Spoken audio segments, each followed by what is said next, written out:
de la francophonie, et l'Université Sangor. L'Université Sangor est l'un des 4 opérateurs de la francophonie, auquel il faut ajouter, avec un statut un peu spécial, le Parlement francophone. Et donc, un opérateur de la francophonie, c'est-à-dire donc un des organes de la francophonie. Voilà ce qu'est cette université d'excellence qui fonctionne avec des professeurs qui viennent du monde entier, c'est-à-dire du monde de la francophonie. De la francophonie, elle s'étend sur les 5 continents. Et il y a des professeurs qui viennent de tous ces pays, et ce sont les meilleurs qui sont choisis. Parce que l'Université Sangor a cette possibilité fabuleuse de choisir, comme elle le veut, ses professeurs. Elle n'est pas comme une université d'État avec un corps professoral fixe.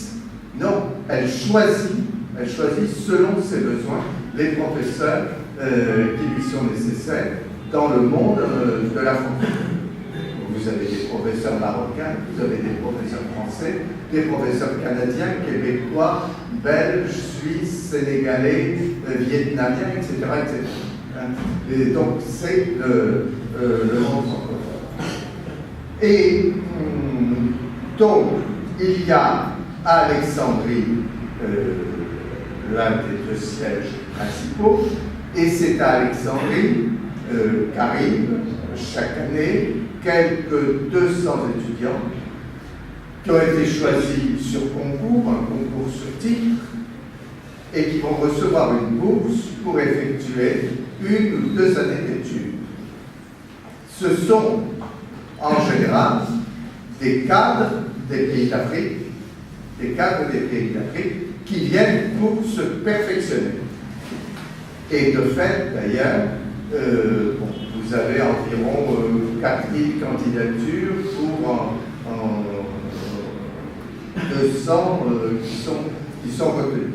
C'est extrêmement difficile d'entrer à l'Université Sangor. Mais tous ceux qui en sortent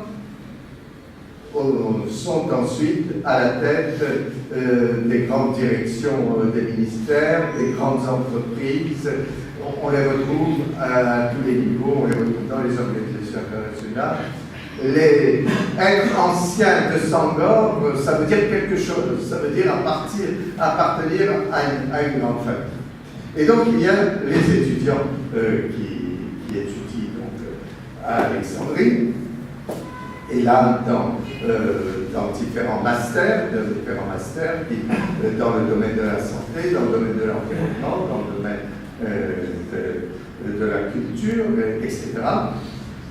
Et puis, je devrais vous dire un mot sur la structure de Sangor. Il y a une assemblée générale, un conseil d'administration, je fais partie de ce conseil d'administration, et un recteur donc, qui la dirige. Je disais donc des masters à Alexandrie, mais il y a aussi des campus, parce que le conseil d'administration a considéré qu'il y avait ceux qui pouvaient venir à Alexandrie, qui pouvaient consacrer 1 ou 2 années complètes à Alexandrie, mais il y avait tellement d'autres étudiants qui voulaient bénéficier des enseignements de Sangor et qui ne pouvaient pas, parce qu'ils ne pouvaient pas quitter leur pays, soit pour des raisons professionnelles, soit pour des raisons familiales, soit pour des raisons financières ou autres.